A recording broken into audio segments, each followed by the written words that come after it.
ಇಲ್ಲಾಂದ್ರೆ ಯಾರು ಬಂದು ಭಾಷಣ ಹೇಳ್ತಾ ಇದ್ರು, ಬಂದು ಈ ಮಗುವನ್ನು ಸಾಕ್ಲಿಕ್ಕೆ ದುಡ್ಡು ಕೊಡಿ ತಿಂಗಳು ಖರ್ಚಿಗೆ, ಆ ಮಗುವಿಗೆ ಒಂದು ಅಪ್ಪ ಕೊಡಿ, ಮಗುವಿಗೆ ಒಂದು ಆ ಸಾಂಸಾರಿಕ ಜೀವನದ ಏನು ಸುಖ ಇದೆ ಅದನ್ನು ಕೊಡಿ.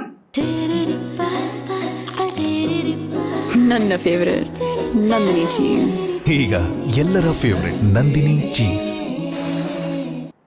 ಭಾಷಣ ಹೇಳೋದಷ್ಟು ಸುಲಭ ಅಲ್ಲ, ಎಲ್ಲರೂ ನೀಚರೇ.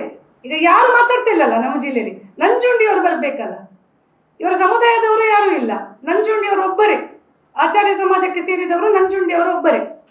ಇವರು ಈ ಸಮಾಜ ಈ ರೀತಿ ಸುಮ್ಮನಿದ್ರೆ ನೆನಪಿಟ್ಕೊಳ್ಳಿ, ಇನ್ನು ಬರುವ ದಿನಗಳಲ್ಲಿ ನಿಮ್ಮನ್ನು ಕೇಳುವವರು ಇರಲಿಕ್ಕಿಲ್ಲ. ಯಾರಿಗೆ ಹೆದರಿ ನೀವು? ಯಾವ ಪಕ್ಷಕ್ಕೆ ಹೆದರಿ? ಪಕ್ಷದವರು ಯಾರಿಗೂ ಬಂದು ಅನ್ನ ಹಾಕುವುದಿಲ್ಲ, ಯಾರ ಹೊಟ್ಟೆ ತುಂಬಿಸೋದಿಲ್ಲ, ನಿಮ್ಮನ್ನು ಯೂಸ್ ಮಾಡೋದು ಮಾತ್ರ. ಇದು ಇಶ್ಯೂ ಅಲ್ಲ ಅವರಿಗೆ.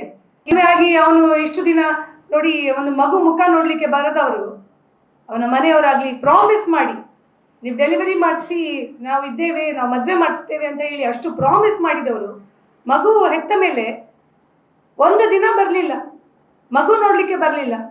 ಮಾತ್ರ ನನ್ನ ಧರಣಿ ಮಾತ್ರ ನಮ್ಮ ಮನೆ ಒಳಗೆ, ನಂದು ಒಬ್ಳದಲ್ಲ, ದೊಡ್ಡ ಟೀಮ್ ಇದೆ.